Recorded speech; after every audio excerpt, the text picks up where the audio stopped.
안녕하세요. 요한계시록 8장 말씀 같이 살펴보겠습니다.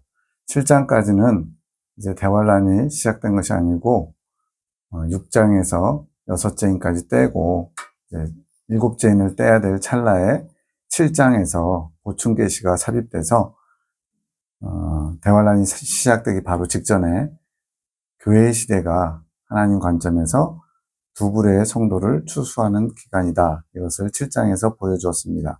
그래서 누구라도 셀 수 있는 12,000명씩 각 지파 중에서 12,000명씩, 그래서 12지파 14만 4천 명을 하나님의 인을 치고요. 그 외에 누구라도 능히 셀 수 없는 큰 무리, 이방인들 중에 구원받을 자들을 모으시고 그들도 대환란을 통과하면서 거룩한 흰옷을 입게 되는 그것을 7장에서 보여주었고요. 이제 8장에서는 본격적으로 대환란이 시작되게 됩니다. 그래서 8장 1절과 2절을 보면 7번째 인, 앞에서 6번째 인까지 떼고 7번째 인을 떼면서 심판에 관한 책이 활짝 열리게 되면서 드디어 대환란이 집행되게 되는 것입니다. 그래서 요한계시록 8장은 바로 대환란의 배경을 만드는 전 세계의 3분의 1의 기근재앙으로, 흉년재앙으로 대환란의 백그라운드가 조성되는 것을 살펴볼 수 있습니다. 사건의 전개를 다시 한번 살펴보면 질서정연하게 앞으로 갔다 뒤로 갔다 하지 않고 쭉 대환란이 진행되는데, 그 중에 이제 7장과 12장은 그런 사건의 전개와 상관없이 앞에 부분을, 큰 분기점의 앞에 부분을 다시 한번 정리하고 들어가는 개념으로 보충계시라고 할 수 있습니다. 그래서 7장과 12장을 제외한 것은 순서적으로 계속 이어지는 것이고요. 또 하나 반드시 기억할 것은 계시록에 쓰인 숫자들은 전부 다 실제수라는 겁니다.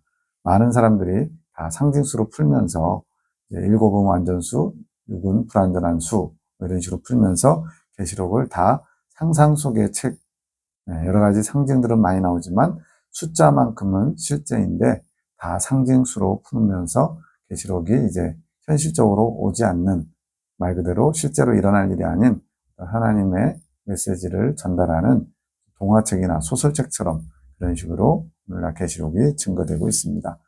왜 실제수인지는 이제 더 살펴보면서 하나하나 알아가게 될 것입니다.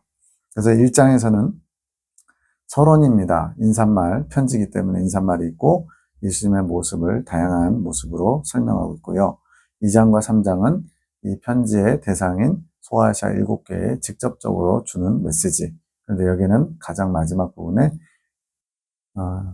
귀 있는 자는 성령이 교회들에게 하신 말씀을 들을지어다. 그러면서 이긴 자에게 주시는 12가지의 복을 나열해 놨는데, 이것이 각각 다 다른 게 아니라 이긴 자에게, 이기는 그에게는 했지만 이긴 자라는 어떤 목적지, 목표에 도달한 사람에게 다 주는 복입니다. 그래서 이런 복이 있고 저런 복이 있고 따로가 아니라 한 사람, 즉 이긴 자의 경지에 도달한 분, 이미 많이 설명드렸지만 교회 시대 입맞은 종 14만 4천 명이 이긴 자들이고 어린 양의 신부고, 그들은 대환란을 면제받는 휴거 성도라고 이미 많이 말씀드렸습니다. 그리고 이제 4장에서는 이제 대환란을 집행하게 될 본부의 모습을 보여주고 있습니다. 여기가 바로 영계의 상층부인 천국인데, 거기 중에 3층천에 해당하는, 즉 나중에 천국이 완성되면 새 예루살렘 성이라고 불리는 장소인데, 거기에 하나님 보좌가 있고 네 생물이 하나님 보좌를 둘러싸고 있고, 또 그 앞에 7 시위한 천사 장들 7명이 있고 24장로가 또 하나님 보좌를 둘러싸서 보좌하는 모습이 보여집니다. 5장은 그 천상낙원 본부에서 이제 더 포커스를 맞춰서 대환란을 총괄하실 심판주이신 어린 양, 그분이 우리의 모든 죄를 위해서 자신의 목숨을 대속물로 줌으로써 속죄주로서 당신의 희생을 통해 온 세상의 죄악을 해결하셨기 때문에 그러한 주님의 은총을 받기를 거부한 자들을 심판할 수 있는 심판권이 있다. 그래서 심판주 되시는 어린 양이 인봉한 책, 심판의 책을 떼기에 합당하시다라는 내용이 5장에 나오고요. 6장에서는 실제적으로 대환란이 집행되는 것처럼 보이지만 사실은 마치 봉인된 책이 인이 하나씩 하나씩 해제되면서 그 안에 있는 내용을 미리 보게 하는 것처럼, 예고편처럼 대환란 때 하나님은 어떻게 심판하는지 네 종류의 말과 순교자와 그리고 천재지변, 그리고 마지막 7번째 인이 떨어지면서 완전히 활짝 책이 펼쳐지면서 대환란이 시작되게 됩니다. 그래서 원래는 7장에서 시작돼야 되는데 7장은 다시 한번 보충 계시로서 대환란이 시작되기 전에 교회 시대를 하나님이 두 종류의 성도, 즉 이긴 자들 14만 4천 명, 어린 양의 신부들을 특별하게 인을 치셔서 하나님께서 선택하신 자들을 보여주시고요. 또 하나는 누구라도 능히 셀 수 없는 큰 무리, 즉 두 부류의 성도라는 겁니다. 이걸 같은 종류로 초점만 다르게 표현했다라고 해석하는 분들이 대부분인데 그럴 일이 뭐가 있을까요? 똑같은 건데. 그래서 14만 4천 명은 이스라엘의 영적 이스라엘의 각 지파 중에서 12,000명. 말 그대로 우리 지금 군대가 많이 줄었지만 한 55만 되나요? 육군에도 특수부대가 있어요. 특전사처럼. 또 해병대도 있고요. 그런 것처럼 하나님이 특별히 하나님의 사역에 귀하게 또 크게 쓰시는 교회 시대 동안에 장성한 겨자나무와 같은 그런 분들이 바로 14만 4천 명 어린 양의 아내 대환란을 면제받는 성도, 휴거 성도 이들을 하나님의 입맞은 종들이라고 하는 겁니다. 이 부분에 대해서는 계시록 안에서만 답을 찾는 게 아니고 그 외에도 성경 곳곳에 그분들에 대한 증언들이 다 있습니다. 근데 그것은 시간 관계상 나중에 8가지 성경의 핵심 진리, 기본 진리를 할 때 다시 세심하게 살펴보는 걸로 하겠습니다. 그 다음에 이제 8장에서 본격적으로 대환란이 시작되는데 첫째부터 넷째 나팔은 동시에 부러지는 겁니다. 대환란의 배경인 3분의 1 기근재앙이 시작되고요. 9장에서는 그러한 배경 아래 얼마나 많이 힘들겠어요. 지금도 막 아직도 전 세계 8억인가 10억 정도는 제대로 하루에 2끼 식사도 못한다 이렇게 알고 있습니다. 그래서 그때 되면 3분의 1 기근재앙으로 인해서 많은 사람들이 더 굶어 죽을 겁니다. 우리나라 바로 위에만 해도 북한만 해도 기아로 죽는 사람들이 속출하고 있다. 우리가 소문을 듣잖아요. 그런 것처럼 그런 극심한 어려움 가운데 이제 악령들까지 5째 나팔이 부러지면서 악령들이 올라와서 더 세상을 악하게 또 정말 감당하기 어려운 극심한 어려움에 처하게 하고요. 그 이후 5달 이후에는 6째 나팔이 부러지면서 전 세계가 다 전쟁의 소용돌이에 휘말리게 됩니다. 그러면서 거기에 전 세계 인구의 3분의 1이 죽는다라고 나와 있습니다. 그래서 5번째와 6째 나팔이 9장에서 나오고요. 그 다음에 10장, 11장은 그와 관련돼서 또 1300년 동안에 하나님의 이스라엘 백성들이 어떻게 두 감람나무 증인을 통해서 예수님을 메시아로 영접하게 되는지 그런 내용이 나오고요. 12장에서 이제 7째 나팔이 부러지는가 했더니 거기서도 부러지지 않고 빨간색이죠. 네. 이스라엘을 중심으로 다시 한번 전 3년반을 정리하고 이제 후 3년반으로 넘어가게 됩니다. 그리고는 이제 13장에서 드디어 대망의 대환란의 악역의 주인공인 적그리스도가 등장하게 됩니다. 이게 7번째 나팔이 부러질 때 일어나는 일이고 후 3년반이 시작되는 겁니다. 네, 그래서 13장부터 적그리스도 정부가 세상에 마련되고 이런저런 일들이 있는데 그러다가 이제 16장에서 7 대접 재앙을 이제 맞으면서 자중질환이 일어나게 돼요. 적그리스도와 두풀짐승, 7머리 10뿔과 두풀짐승이 같은 편이었다가 이제는 서로 앙숙이 돼가지고 아마겟돈 전쟁이 벌어지게 되는데 그때 19장에서 아마겟돈 전쟁의 장소에 아마겟돈 심판의 자리로 백마 군대가 내려오면서 바로 아마겟돈 심판이 이루어지게 됩니다. 20장은 천년왕국이 이제 시작되는 장인데 이때는 이제 하나님 나라가 이 땅에 도래하게 되는 거죠. 그래서 20장에서 천년왕국을 다루고 21장, 22장 신천지 내용이 나오고요. 마지막으로 결론적으로 이 말씀을 읽고 듣고 지키는 자가 복이 있다 이러면서 끝나게 됩니다. 이제 7째 인이 떼어지는 장면을 살펴보도록 하겠습니다. 8장 1절 2절 일곱째 인을 떼실 때 하늘이 반시 동안쯤 고요하더니 2절 내가 봄에 하나님 앞에 시위한 일곱 천사가 있어 일곱 나팔을 받았더라. 예.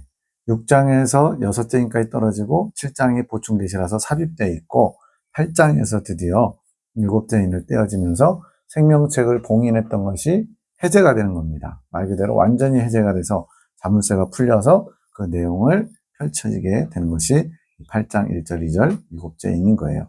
그런데 굉장히 뭐랄까 영화 드라마틱한 연출이 벌어지고 있어요.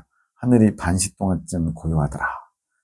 폭풍 전야, 태풍의 눈처럼 고요한데 뭔가 큰일이, 심상치 않은 일이 일어날 것처럼 그렇게 묘사하고 있습니다. 그러면서 일곱 천사가 일곱 나팔을 받았다. 자, 대활란은 천사들이 집행하는 겁니다. 그 전에 인을 뗄 때는 네 생물이 오라, 그러니까 백마 탄자가 나타나고, 또 두째 생물이 오라, 그러니까 홍마 탄자가 나타나고, 네 생물, 비서관 역할을 하는 그들이 어떤 명령을 하고 뭔가 사건이 진행되잖아요. 그래서 그거는 하나의 실제적인 일이 아니라 하나의 시뮬레이션처럼, 미리 보기처럼, 예고편처럼 이렇게 대활란을 하나님이 무엇으로 심판하는지를 그 종류별로 보여주신 거예요. 공의로 심판하시고, 전쟁으로 심판하시고, 기근으로 심판하시고, 사망으로 심판하시고, 순교자들이 많이 나올 것이고, 천재지변이 일어날 것이고, 거기까지가 6째 인이고요. 7째 인에서는 이제 드디어 심판이 본격적으로 진행되는 겁니다. 7장 1절에도 보면 땅의 사방의 바람을 붙잡고 있는 4명의 천사 이야기가 나와요. 이 바람은 성경에서 바람은 성령님을 상징하기도 하지만 환란의 바람을 상징할 때도 많습니다. 그래서 7장에서는 환란의 바람을 붙잡고 있던 4천사도 하나님이 환란을 집행하기 위해서 준비한 천사인 것처럼 여기 8장 1절에서도 7 나팔을 가진 천사가 등장해서 드디어 대환란이 시작되는 거예요. 자, 7인에 대해서 다시 한번 정리하면 첫째는 백마 바람, 공의로 심판하는 바람. 둘째는 홍마바람, 전쟁으로 심판하는 바람. 세 번째는 흑마바람, 흉년으로 심판하는 바람. 네 번째는 청황마바람, 사망으로 심판하는 바람. 다섯째 인을 떼니까 순교자들의 수가 채워지는, 또 여섯째 인에서는 각종 천재지변이 일어나는 모습을 보여주고요. 마지막 7째 인을 뗐더니 봉인이 완전히 해제돼서 대환란이 본격적으로 시작되는 겁니다. 그래서 이 인을 실제로 이런 일들이 벌어지고 있다, 대환란이 시작됐다라고 해석하면 그때부터 이미 대환란이 시작된 걸로 해석된 모든 계시록 해석은 다 잘못된 겁니다. 그때부터 이제 막 모든 게 막 꼬이기 시작하는 거예요. 막 완전히 천재지변으로 다 망한 것 같다가 다시 되살아나는 것처럼 그렇게 이야기할 수밖에 없습니다. 자, 네 천사가 바람을 붙잡고 있는 교회 시대 동안에 하나님은 크게 두 가지 일을 한다고 했어요. 복습하는 겁니다. 하나님의 입맞은 종 14만 4천 명, 교회 시대에 이긴 자들, 어린 양의 아내, 하나님이 원하시는 연단의 분량을 다 채워서 대환란을 면제받는 성도들, 그리고 그 외에 누구라도 능히 셀 수 없는 큰 무리가 구원을 얻는데 그 중에는 구원받는 이방인의 수도 있고요. 또 교회 시대가 끝난 다음에 대환란 때는 이제 육적 이스라엘 백성도 두 감람나무 증인을 통해서 메시아로 예수님을 영접하고 민족적인 구원을 이루게 될 것입니다. 그들도 누구라도 능히 셀 수 없는 큰 무리에 들어간다고 보셔야죠. 바람을 붙잡고 있는 기간은 언제냐? 오순절 성령 강림 때, 성령 강림절이라고 오늘날 지키잖아요. 그때부터 예수님의 공중 강림, 즉 휴거 성도들, 어린 양의 신부들을 데리러 신랑으로 오시는 예수님 때까지. 왜냐하면 그 이후는 대환란이 시작되겠네. 그렇습니다. 자, 그리고 계시록을 해석할 때 가장 중요한 것 중에 하나 또 뭐가 있냐면 모든 하나님의 어떤 일, 집행은요, 성도들의 기도를 통해서 이루어진다는 걸 알 수가 있습니다. 그래서 여기 8장에도 보니까 하나님의 기도가 나와요. 하나님의 기도가 아니라 성도들의 기도가 나와요. 3절, 또 다른 천사가 와서 제단 곁에 서서 금향로를 가지고 많은 향을 받았으니 이는 모든 성도의 기도들과 합하여 보좌 앞 금단에 드리고자 함이라. 그래서 제단은 구약의 성막을 보면 번제단이라고 해서 성막 입구에 번제단이 있습니다. 여러 희생제물들을 태워서 향을 올려드리는 곳인데 그 곁에 서서 금향로를 가지고 성도들이 기도한 내용이 번제단에서 그 짐승을 태울 때 연기가 올라가는 것처럼 그 기도들과 합하여 많은 향을 하나님께 올려드리고자 보좌 앞에 금단은 분향단을 가리키는 편이고, 실제적으로도 레위기 16장에 보면은 1년에 1차 모든 백성들의 죄를 사하고자 할 때 그 금향로라고 금단에 있는 향로에다가 향을 채워가지고 먼저 지성소에다 갖다 놓으면 그 향이 지성소를 가득 채워요. 그때 이제 비로소 이제 다시 피를 받아놓은 것을 가지고 들어가서 피를 7번 한번 뿌려가지고 모든 죄를 사하는 그러한 제사를 집례합니다. 여기서도 지금 기도가 향들과 연합해서 합하여져서 보좌 앞 금단, 하나님이 받으시는 분향, 거기에 올려드리려고 천사가 지금 금향로를 취하고 있는 장면입니다.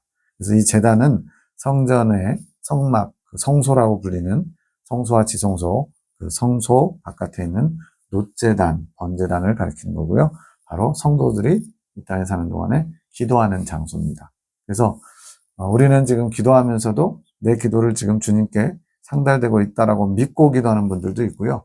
그냥 습관적으로, 타성적으로 그냥 기도하는 분들도 있을 거예요. 근데 우리가 하는 기도는 마음을 담아서 진심으로 하면 다 하나님께 상달돼요. 그렇다는 얘기는 제가 지금 이 시간 유튜브를 찍을 때 사람들이 이것을 보게 될 거라는 전제로 찍지, 아무도 보지 않고 저 혼자 만족을 하기 위해서 나중에 무슨 기록물로 남기기 위해서 나중에 한 20년 후에 내가 저 때는 저랬지라는 그런 혼자 보기 위한 것이 아니다 보니까 어떻게 되겠어요? 의식하게 되고 신경 쓰게 됩니다. 어느 하나도 하나님 보시기에 사람들 듣기에 불편하지 않고 또 하나님이 말씀하시고자 하는 그런 뜻에서 벗어나지 않게 해서 많이 신경을 쓰게 되죠. 그것처럼 우리가 기도할 때 하나님이 듣고 계시다는 것이 믿어진다면 과연 우리가 들어주시면 좋고 안 들어주시면 말고 이런 식으로 건성건성 기도하거나 또는 자기의 정욕을 채우려고 하나님께 떼쓰듯이, 물론 어린아이 신앙, 정말로 어린 신앙은 약간의 땡깡 놓듯이 그렇게 할 수는 있어요. 그러나 어느 정도 교회생활, 신앙생활도 열심히 하고 성장했다면 이제는 주님이 받으실 만한 기도를 올려드려야 되는 거예요. 여기서도 마찬가지. 지금 성도들의 기도들과 합하여 하나님 앞에 향과 같이 올려드려지는데 이 기도의 응답으로 대환란이 시작되거든요. 그 얘기는 이 기도에 무슨 남편의 직장 승진 문제, 아들의 대학교 입학 문제, 또는 돈 문제를 해결해 달라고, 어떤 사람이 미우니까 그 사람 좀 혼내주라고, 이런 기도가 섞여 있을 리가 없죠. 그런 기도는 이 성도들의 기도의 자격, 대상도 되지 못하는 겁니다. 왜? 여기서 이 기도는 두 가지일 것 같아요. 하나는 주님, 이 죄악 세상을 언제까지 참아 보시고 기다려 주시고 참아 주시옵니까? 속히 주님이여 이 죄악 세상을 심판하여 주시옵소서. 또 하나님의 나라가 도래하기를 간절히 원합니다. 이 두 가지 기도를 할 것 같아요. 죄악 세상을 심판해 주십시오. 하나님의 의로운 나라가 속히 오기를 기도합니다. 이런 내용들이 이 기도에 담겨 있겠죠. 그래서 대환란이 시작되는 겁니다. 4절, 향연이 성도의 기도와 함께 천사의 손으로부터 하나님 앞으로 올라가는지라. 자, 성도들의 기도와 함께 향연이 올라간다. 이거는 향연하고 기도를 따로 구분할 게 아니고 향연이 곧 기도인 거예요. 기도가 이렇게 향연처럼 올라가는데 주님께서 그 기도를 향연처럼 흠양하신다. 구약에 보면 이제 제사 드릴 때 흠양하신다라는 표현이 나오는데 하나님은 향기로운 제사를 원하셔요. 좋아하셔요. 그래서 희생제물로 드려진 여러 제물들의 연기, 향을 흠양하시고 기뻐하신다 이렇게 되어 있습니다. 우리도 하나님 앞에 상달될 만한 아름다운 향연의 기도를 많이 올려드려야 되고, 여기서는 죄악 세상의 불의한 것들, 악한 것들을 주님 속히 심판해 주십시오. 또한 하나님의 의로운 나라가 이 땅에 도래하기를 소원합니다. 이런 영적인 기도가 이 향연 속에 담겨 있다는 것을 잊지 마시기 바랍니다. 근데 이제 중요한 거는 이렇게 성도들이 하나님 나라가 도래하기를, 즉, 이 죄악 세상이 끝나고 영원한 하나님 나라가 이 땅에 임하기를, 천년왕국, 메시아 왕국이 오기를 기도하는데 이 기도를 주님이 받으시고 그 다음에 일어나는 사건이 휴거 사건입니다. 왜? 휴거 사건이 있은 직후에 대환란이 시작되기 때문에. 첫 번째 인하고 여섯 번째 인까지는 하나님이 대환란을 무엇으로 심판하실지 재료 또는 시뮬레이션으로 보여줬고요. 일곱째는 완전한 봉인해제를 했고요. 이제 집행할 일꾼들, 천사들이 준비되고 그들이 나팔을 딱 받았어요. 말 그대로 이제 불기만 하면 대환란이 시작되는 겁니다. 그래서 이긴 자들을 포함한 아까 14만 4천 명 하나님의 신실한 일꾼들, 하나님의 입맞은 종들의 기도를 포함해서 그렇지 않은 분들의 기도까지. 그러나 기도의 내용은 하나님의 나라와 의를 구하는 기도. 죄악 세상이 속히 심판으로 끝나고 하나님 나라가 도래하기를 기도를 하는 그 모든 기도에 대한 응답으로 7년 대환란이 본격적으로 시작되는 겁니다. 그래서 세상을 움직이는 기도. 너무 거창한가요? 그러나 이 세상은 누군가의 신실한 사람의 기도로 여기까지 온 거예요. 우리가 알지 못하는 또는 역사적으로 배운 믿음의 선진들 중에 하나님의 나라와 하나님의 의가 이루어지기를 기도한 것들이 쌓이고 쌓여서 결국은 지금 마지막 대환란을 앞두고 있는 이 시점까지 온 것입니다. 그리고 이제 대환란도 하나님이 이러한 분들의 기도를 받으셔서 본격적으로 시작하는 거예요. 5절 천사가 향로를 가지고 단위의 불을 담아다가 땅에 쏟음에 외성과 음성과 번개와 지진이 나더라. 이제 향로, 아까 그 향을 담았던 그 향로 있잖아요. 그 속에 또 단위의 불, 이건 제단에 있는 붙인 불입니다. 그걸 가지고 땅에다 쏟았더니 내성과 음성과 번개와 지진이 나더라. 지금 여기에 뭔가 성막 내용이 나오고 있죠. 번제단도 나오고 금향로도 나오고 금단도 나오고, 즉 영계에 하나님 보좌가 있는 3층 천에 성막이 있다는 얘기예요. 이 3층 천, 하나님의 보좌가 있는 이 새 예루살렘 성이 될 그곳에 있는 성막을 그대로 보고 모세가 이 땅에서 성막을 만들었거든요. 출애굽기에서. 이따가 성막에 대한 이야기가 나올 겁니다. 자, 여기서는 어쨌든 단위에 있는 불, 이거는 이제 번제단, 지금 영계에서 일어나는 일이에요. 이 땅에 있는 그런 성막이 아닙니다. 번제단에 불을 담아다가 땅에다 쏟았다. 땅에 있는 번제단에서 땅에다 쏟았다. 이상하잖아요. 하늘에 있는 번제단에서 땅에다 쏟는 겁니다. 그랬더니 내성과 음성, 번개, 지진, 굉장히 하나님의 공의로우심과 위험, 그런 것들, 어떤 창조주의 어떤 권위, 이런 것들이 드러나는 거예요. 불법과 죄악이 가득한 세상에 공의로우신 하나님의 진노가 쏟아지는 겁니다. 실제로 내성과 음성과 번개와 지진이 날 수도 있고, 그것이 어떤 형태로 날지는 알 수 없지만 어쨌든 뭔가 좀 징조 같은 게 있지 않을까 싶어요. 모든 사람이 다 이제 대환란이 시작됐구나 알 수 있는 징조는 아니지라도 오늘날도 보면은 번개 칠 때 무서울 때 있잖아요. 그런 것처럼 뭔가 어떤 좀 현상이 있지 않을까 기대해 봅니다. 자, 방금 나눈 3절에서 5절 말씀을 종합해 보면 모든 성도들의 기도와 소원의 응답, 이 소원은 영적인 소원, 하나님 나라가 이루어지기를 원하는 소원, 그 응답으로 대환란과 대환란 이후에 잃어버렸던 에덴 낙원, 그게 다시 천년왕국으로 회복되는 것을 보여주고 있습니다. 그래서 기도가 얼마나 중요한지, 내 한마디의 기도가 세상을 바꾸고 내 한마디의 기도가 하나님 나라의 도래를 끌어당길 수 있다는 거예요. 그래서 기도를 많이 하는 것도 중요하지만 제대로 주님이 받으실 만한 기도를 해야 됩니다. 죄악 세상을 심판하시는 그 하나님의 심판, 또 하나님 나라가 이 땅에 임하기를 청하는 이런 기도가 상달되어서 그 기도에 대한 응답으로 그 사이에 예수님이 공중 강림하시고 공중으로 끌어올려진 휴거 성도들의 사건이 있고요. 이제 대환란이 본격적으로 시작하게 되는 것입니다. 다시 한번 정리하면 공중 강림 전후에 예수님께서 먼저 봉인한 책, 7개로 봉인된 책을 떼셨어요. 인봉한 책을. 그리고 성도들이 기도를 올렸습니다. 이 죄악 세상을 끝내시고 하나님의 의로운 나라가 임하게 해주십시오. 영적인 기도. 그리고 공중 강림과 휴거 사건이 나타나고요. 그 다음에 이제 하나님의 대환란 심판이 시작되는 겁니다. 어렵진 않죠. 6절. 7나팔 가진 7천사가 나팔 불기를 예비하더라. 본격적으로 대환란이 집행되는 것을 이제 준비하는 거예요. 7천사가 집행하는 겁니다. 왜요? 한 나팔이 부러질 때마다 그 나팔에 해당하는 하나님의 여러 가지 사건들이 등장하게 되니까요. 자, 이제 8장 7절에서부터 8장 마지막 절까지는 대환란의 배경이라고 할 수 있는 3분의 1 기근 재앙이 떨어집니다.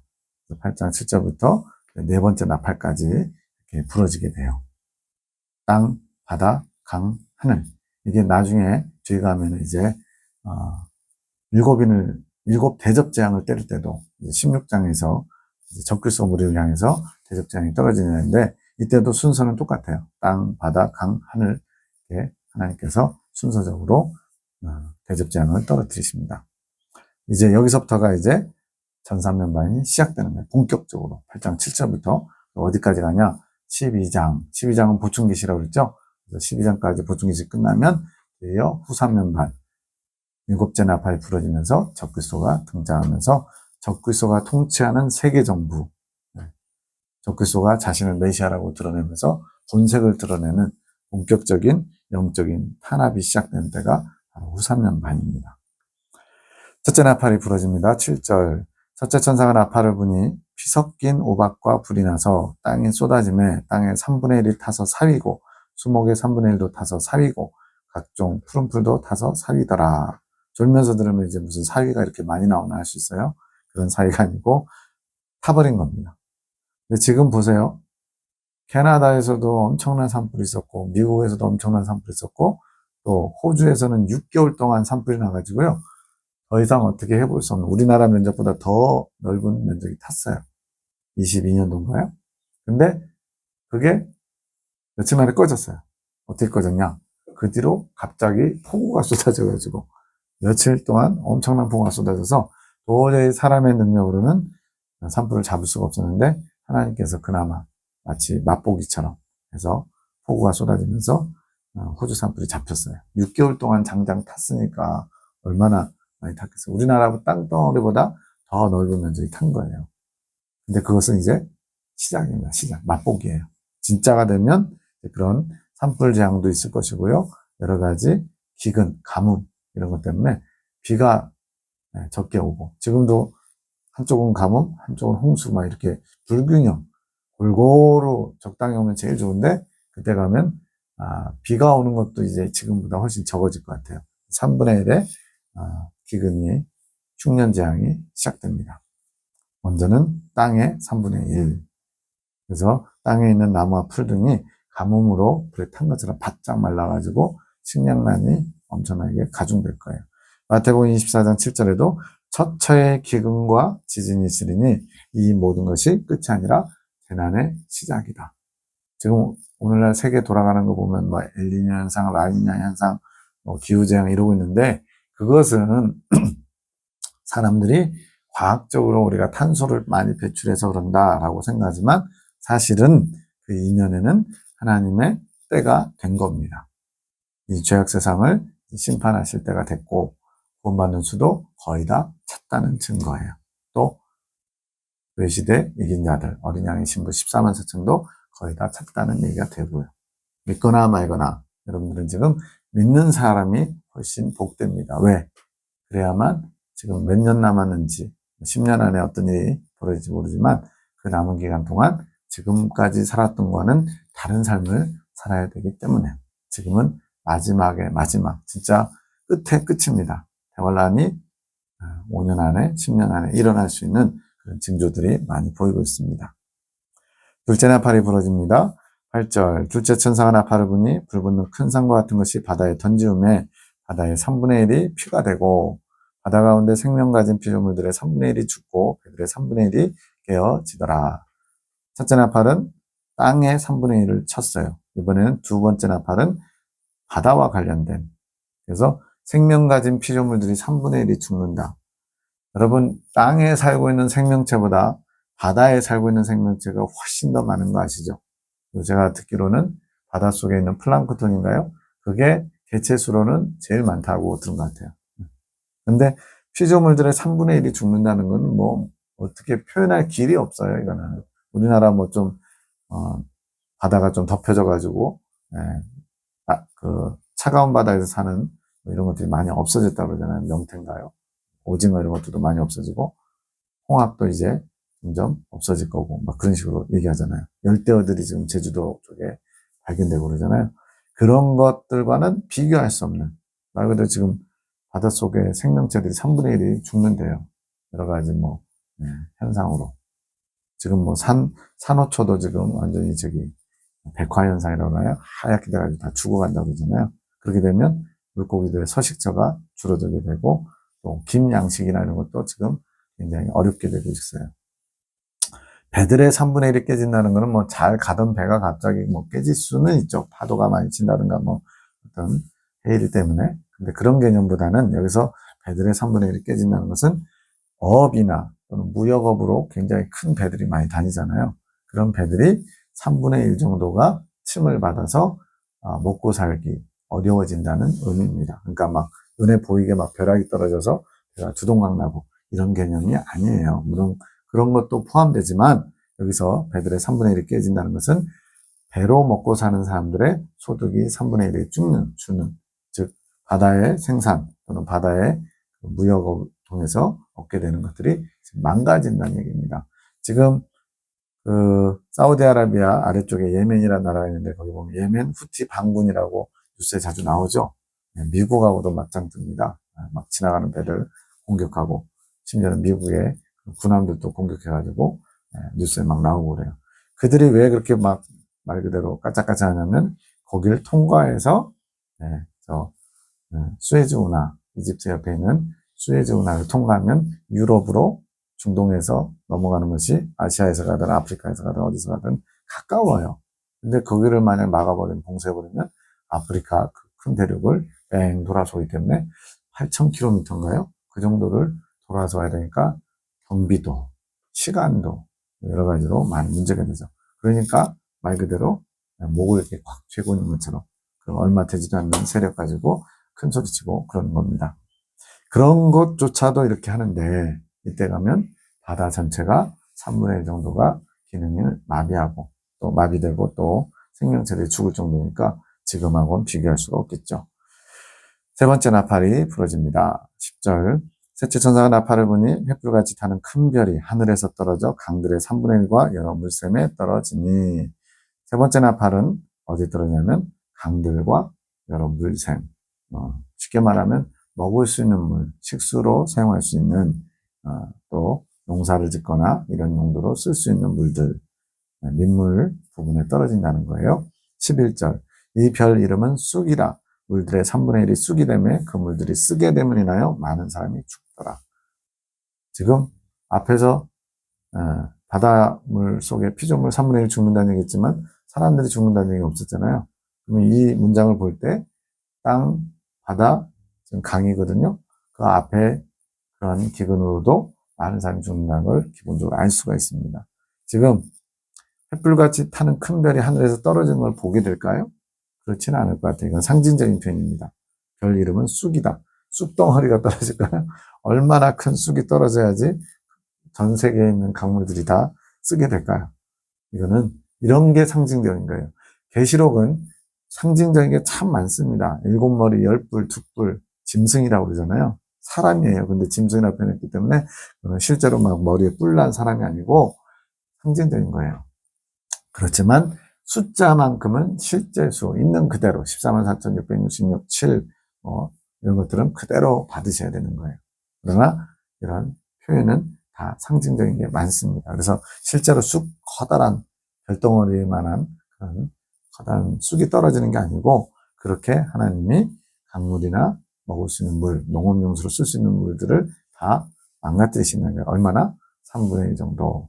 그 물들이 쓰게 되면 인하여 쑥이 쓴맛이 나잖아요. 그래서 여기서 쑥이라 표현했는데 물들이 쓰다는 얘기는 성경에 단물이 있고 쓴물이 나와요. 단물은 먹을 수 있는 물, 쓴물은 먹을 수 없는 물. 즉 많은 오염, 우리나라도 무슨 4대강 보를 만들면서 생태계가 파괴됐다 그런 말 하잖아요. 녹조 현상이나 이런 거.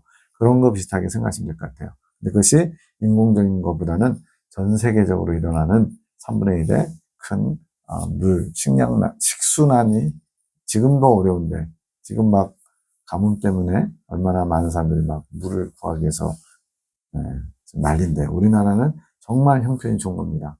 우리나라도 이제 완전히 어렵지는 않겠지만 굉장히 어려움을 처하게 될 거예요. 여기 보니까 물들이 쓰게 되면, 즉 먹을 수 있는 물이 부족해서 많은 사람이 죽게 된대. 이처럼 자연재앙 속에서도 많은 사람들이 죽어갑니다. 대환란 때. 작물이나 샘물 같은 생활용수 근원에 3분의 1의 흉년이 들면서 사용할 수 없는 물이 되는 거예요. 쑥의 쓴맛처럼 큰 괴로움 또는 먹을 수 없는 쓴물, 이런 표현입니다. 출애굽기 15장에 모세가 여호와께 부르짖었더니 여호와께서 그에게 한 나무를 지시하시니 그가 그 나무를 물에 던짐에 물이 달아졌다. 설탕물이 됐다는 얘기인가요? 아니죠. 쓴물, 먹을 수 없던 물, 말 그대로 먹으면 배탈 나거나 식중독 걸리거나 죽거나 할 수 있는 그런 물이 먹을 수 있는 물로 바뀐 거예요. 자, 이걸 봤을 때 출애굽기는 이스라엘 백성들이 하나님의 약속의 땅 가나안 땅으로 가는 여정이잖아요. 하나님의 보호하신 가운데 하나님 백성들에게 살 길을 열어주는 겁니다. 물이 먹을 것이 없어서 불평하고 있을 때 모세를 통해서 하나님이 단물, 먹을 수 있는 물을 예비해 주셨잖아요. 반석을 쳐서도 르비딤이라는 곳에서 무리바 생수가 나왔고요. 또 가데스에서도 무리바 생수가 나왔잖아요. 이걸 생각한다면 우리 대환란을 앞두고 우리도 대환란 들어가게 되면 이렇게 정말 먹고 살기 힘들면 어떡하지? 걱정하실 필요가 없다는 겁니다. 하나님께서 통과시킬 자 또는 순교당할 자 또는 이런 기근이나 전쟁으로 죽게 되는 자 하나님 편에서는 알고 계세요. 우리는 모르죠. 그럼 우리는 그냥 주어진 환경 가운데서 하나님을 믿고 신뢰하면서 주님께서 이끄시는 대로 순종하기만 하면 돼요. 말 그대로 주의 뜻대로 하옵소서 하면서 내 할 바를 하면 그 다음은 주님께서 책임지시는 거예요. 이 출애굽기에서 이스라엘 백성을 인도하는 모세, 성령님을 상징하는데 모세가 그걸 해결하잖아요. 우리 안에 계신 성령님이 이런 대화라는 환경에서도 얼마든지 우리를 구하실 수 있다는 걸 믿으시고 이런 환경을 두려워하면 죄송하지만 대환란 때 순교하기 어렵습니다. 환경은 말 그대로 백그라운드예요. 이런 백그라운드에서 하나님께서 살 길을 열어주실 자에겐 열어주신다. 여러 가지 시험을 당할 때, 어려움을 당할 때 피할 길을 내신다는 그 표현을 우리는 믿어야 돼요. 내가 피하려고 하지 마시고 하나님이 피하라고 할 때 피하면 되고요. 그 자리에서 버텨라 그러면 버티면 되는 겁니다. 그러면 주님의 뜻이 이루어질 겁니다. 자, 넷째 나팔이 부러집니다. 계시록 8장 12절. 넷째 천사가 나팔을 부니 해 3분의 1과 달 3분의 1과 별들의 3분의 1이 침을 받아 그 3분의 1이 어두워지니 낮 3분의 1은 빛이 없고 밤도 그러하더라. 해, 달, 별을 하나님 치셔요. 우리가 아는 바와 같이 눈에 보이는 해, 달, 별은 조그맣지만 실제로는 어때요? 어마어마한 천체죠. 그래서 그 3분의 1이 떨어진다? 떨어진다는 표현도 좀 애매하죠. 지구에 떨어지는 그냥 해성 같은 거 이런 거 하나만 떨어져도 멸망 어쩔 줄 아는데 우리 집보다 더 큰 별들이 떨어지는 개념은 아니고 그런 별들과 해와 달, 빛을 내는 존재들인데 그것들이 빛을 잃어요. 그렇게 되면 어떻게 되느냐? 일조량이 부족한 현상들. 또 어느 3년 전인가요? 52일 동안인가 장마가 계속된 적 있잖아요. 그러다 보니까 그때 과일들이 굉장히 생산이 안 됐어요. 비가 너무 많이 와가지고 해가 없어서 과일들이 익지 못한 겁니다. 그리고 그 수분이나 이런 장마 때문에 굉장히 과일들이 많이 상했어요. 비싸졌어요. 올해도 대파 난리 나가지고 정치적으로도 막 희화화됐잖아요. 이런 것들이 다 영향을 받는 거예요. 그래서 식물들은 밤에 자란다는 거예요. 그래서 농사 짓는 분들은 그 주변에, 그 농작물 있는 주변에 전조등, 가로등도 함부로 설치 못하게 하잖아요. 왜? 그렇게 가로등이 있으면 농작물이 못 자란다고 설치를 못하게 해요. 이런 것처럼 밤과 낮에 빛의 기능이 상실됨으로 인해서 이제 더 어려움이 있고 이것이 식물들뿐만 아니라 우리 사람에게도 지대한 영향을 끼칠 겁니다. 그래서 자꾸만 그 낮에 늘 이렇게 집 안에만 있는 사람은 밖에 나가서 햇빛을 쬐라고 그러죠. 그게 비타민 D를 공급할 뿐더러 사람의 마음까지도 또 새롭게 하니까. 그래서 어두운 걸 자꾸 좋아하시는 분들은 점점 어둠에 묻히게 돼 있어요. 우리는 빛을 좋아해야 돼요. 내가 너무 어둠을 좋아한다. 물론 이제 어떤 어둠 속에서의 고요와 고독 이런 걸 좋아하시는 분들 말고 정서적으로 어떤 그런 쪽을 좋아하시는 거 말고 뭔가 성향상 그런 것들을 좋아해서 빛으로 나가는 것을 싫어한다면 하나님하고 가까워지는 것도 어려울 수도 있어요. 이런 부분들에 영향을 끼치는 천체 3분의 1이 흉년, 또 기근 이런 영향을 끼칩니다. 13절까지 이제 8장인데 내가 또 보고 들으니 공중에 날아가는 독수리가 큰 소리로 이르되 땅에 거하는 자들에게 화가 있으리로다. 이외에도 새 천사의 불 나팔 소리를 인함이로다. 지금 7천사가 있는데 그중에 4나팔이 벌써 부러졌어요. 굉장히 대화를 빨리 끝나는 것 같죠? 사실은 이 4나팔은 땅, 바다, 강, 그리고 하늘 3분의 1씩 쳐가지고 대환란의 배경, 기근, 흉년 이런 배경을 만든 겁니다. 그래서 이거는 거의 동시에 부러지는 거예요. 네. 한 3분의 1 땅 치고 6개월 있다가 또 바다가 또 어려워지고 이런 게 아닙니다. 한 자리를 만드는 거예요. 그래서 첫째와 넷째까지는 한꺼번에 부러진다고 생각하시면 돼요. 근데 독수리, 공중에 날아가는 독수리, 실제 독수리가 막 이렇게 사람 말을 할까요? 그러진 않을 것 같아요. 그래서 이거는 하나의 창조인데, 하나님 보좌에 독수리 같은 내 생물 중에 독수리 같은 생물이 있죠? 그 독수리 같은 생물이 사도 요한이 알아들을 수 있게 보여준 것 같아요. 그 독수리가 말하기를 화가 있다. 3번의 화가 있다는 겁니다.